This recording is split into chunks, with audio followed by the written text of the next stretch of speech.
Hello, everybody. This is Jake Villanueva with Jake and ATX Talks, episode 2.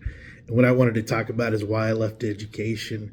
And there's a lot of stuff I can talk about. For instance, I've looked at the stuff I have right now, and I actually can talk for days about this. And I'm going to dedicate an episode to a former assistant principal that I worked under because what he did was ridiculous. And I'm going to talk about that too. But what I want to talk about today is why I left education. Before I do that, please like and subscribe. I appreciate the views. I talk to some people when people want to come on, and that's awesome. I appreciate that. I put up the graphic for my daughter Meg. Meg made a terrible graphic, and my friend said roll with it, and I said whatever, we're gonna do it. So Meg will make a better graphic in the future. It's just she's goofing on me, and I love her for it. So that's not a problem at all. But the reason why I left education, well, here's the thing, and I'll say this: I was in education for 12 years. I was at 6 different school districts, and I was at 9 different high schools. Now I know that's a lot, but there's a reason for that. The reason because of all that is because I was a football coach. I went to college and I got into teaching high school math because I wanted to be a football coach. And so being a football coach, you have to leave whenever your head coach gets fired. And like the first school I was at was Fox Tech San Antonio. And I love this school. The pride, the spirit, everything there was awesome. I said, dude, I want to retire here.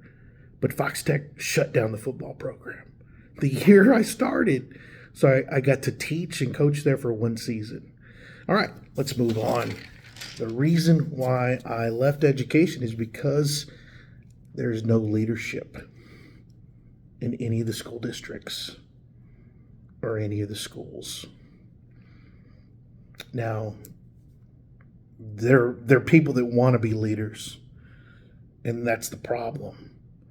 If you want to be a leader and you're in a school, you're looked down upon. You're asked to do more stuff, and people make fun of you. Now, I want to put it this way. Let's start with a principal. I've worked for principals that wanted to be leaders, but they came into a staff that they inherited. And so I worked at a school with 2,500 kids. New principal comes in. He's got 6 assistant principals in there. He didn't hire them. He inherited them. And they all have their bad habits. Not all of them, but they have bad habits. Like, for instance, they don't come to work on time. The lady that was in charge of me dropped her kids off every day. School started at 7 o'clock in the morning. She got to school about 9 o'clock every day. And if the principal said something to her, she was going to ignore him. They wouldn't show up to meetings. Assistant principals not showing up to meetings happened very often. So you as a principal are trying to be a leader, and your assistant principals don't want to follow you. They would leave early. You couldn't find them. They would disappear. They would stay in their office all day if they were at work. So assistant principals would work against a principal in the school. I'm talking about high school. I know elementary is different, but in high school, with 2,500 kids, you give an assistant principal a radio, come in, never answer. That happened quite often. The other thing in high school also is the counselors. The counselors now, and this is happening. You can ask your kids now. If your kids are in high school, ask them this, because this is a new trend now. The counselors would not set the correct schedules for the beginning of the year. And so What that means is this, is that kids are still changing schedules. As of today, we're in October. School's been going on for 2 months. And the schedules are still being changed. Kids are getting shafted. And here's the reason why, is because the counselors, they're just putting kids in classes. Like, okay, so last year I had kids in my class. At the beginning of the year, they said, "Sir, I already took this course." And I'm just like, "Are you serious?" And they're like, "Yes." I said, "Okay, let the counselor know," which they did. And then the counselor would slowly start changing the schedule. And there's like 5 counselors in every school. So in the summertime, when they normally used to put everybody in the correct classes, they're not doing that no more. They are not doing that no more. And then again, here's the other thing. Special ed coordinators. They don't even come to work. And they've got all these kids in special ed in high school. And they're all mixed up. Now, for a parent to see that, you're never going to see it. But the school knows it's chaotic. They're like, "What are we doing? We're all these special ed kids." You get your paperwork in November and December that you have a special ed kid in the class. Parents don't know that, but everybody in the school does. So there's a lack of leadership.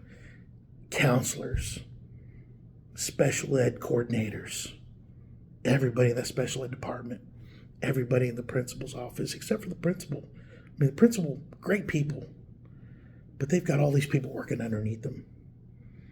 And then you look at this. Like, for instance, I was in a department for math. So I had a subject lead, a math lead, a campus coordinator, right? So 3 bosses right there. And they would disagree about the timelines, what we were teaching, the content. No leadership. Now, let me take this into perspective. Let's say you wanted to be a leader. Like a teacher, I'm a leader. I'm a coach, I'm a leader, right? So we have a staff meeting, and they say, "Okay, we have a problem in this school. How do we fix student attendance?" Okay, and so they look, everybody in the staff's there. And you, as a coach, you're taught to be quiet. Because if you say something, you're going to get assigned that whole thing. And so, like, for instance, if they say, "How do we fix student attendance?" Like, 800 kids didn't show up today.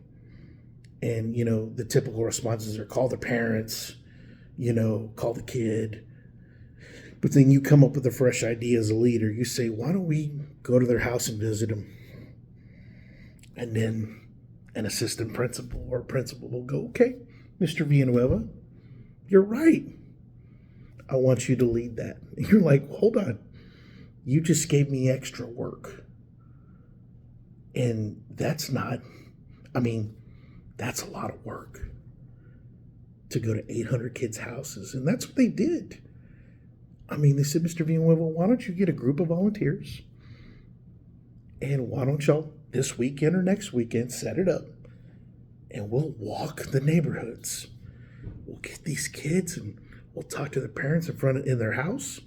And we'll see, we'll see what's wrong." And I'm like, whoa, you trying to be a leader, you giving a suggestion to a principal and assistant principal, and they turn around and put the work back on you. They stack you with more work. It's crazy. All right, so let me tell you how you survive at a school. And that's the lack of leadership right there. That's why I left. 9 schools, 6 school districts. It's pretty consistent. Now, I will say this. The way you survive in school is you get into the in crowd in high school. That means you're a personal friend of the principal. You're a personal friend of the assistant principals. The assistant principals appraise you. If they don't like you, I was a coach. they didn't like any coaches. As soon as I became a football coach, half my department didn't like me. It's math. It made me more. And it's just because I was a coach. That's it. It wasn't me. It wasn't my character. It wasn't what I was willing to work. Because I showed up 2 hours early every day. Class started at 7. I'd show up at 5, 5:30, 5:30, 5:20. I worked out. Class started at 9. I showed up at 6:30 in the morning. So that's not the issue. The issue in education is whether you're in the in-group. Now, if the assistant principal likes you and you hang out with them, the principal likes you, you hang out with them, you don't have to do anything. You don't even have to teach. You don't even have to show up. They will cover for you, and you're good. Now, I was at a school like that. The assistant principal covered for a lot of people. These people even got promoted. And when they get promoted, they were the same way. They wouldn't show up. And you think about that. These people are not showing up on time. And I'm a coach. I have to show up on time. Now look, I know this video is long and I appreciate it. Please like and subscribe. Oh man, I could talk about education for days. But I will say this. My favorite school district, the school district I worked at that handled things and I really appreciate it, was Fort Bend ISD. Fort Bend ISD was the best school district I worked for. San Antonio ISD was one of the poorest school districts I worked for, and you could see it. Those kids loved being at school because they were away from home. Now, I will say this, because I led education, nothing. It was nothing about the kids. The kids are great. I mean, let's say you had problem kids. You can fix that. I mean, kids want to be kids. They don't want to be walking around acting stupid. They don't want to do that. Kids want to be kids. Kids want to grow up. And once you figure that out, you're good with them. And I was good with every kid that I taught or I came across. Now, there were some few that were challenges. But in the end, we saw eye to eye, which is good. Aldine ISD, Aldine Davis was probably the best school I worked at. And I hope y'all watch this video because I hated leaving Aldine Davis. I know it was, everyone considers it a bad school district, but it was, wow, those kids were amazing. Now the staff, there were some assistant principals there that were horrible, but the kids were amazing there. Spring ISD, Spring is the worst school district. I guarantee it. There is nobody there that is the school district that I'm going to talk about in future episodes. I worked at Judson. I worked at Elgin as well, Elgin ISD. I'm going to end the video. I appreciate you watching. Please like and subscribe. Pass this along. And like I said, I have specific names. I'll get into it because I'm not going back to education.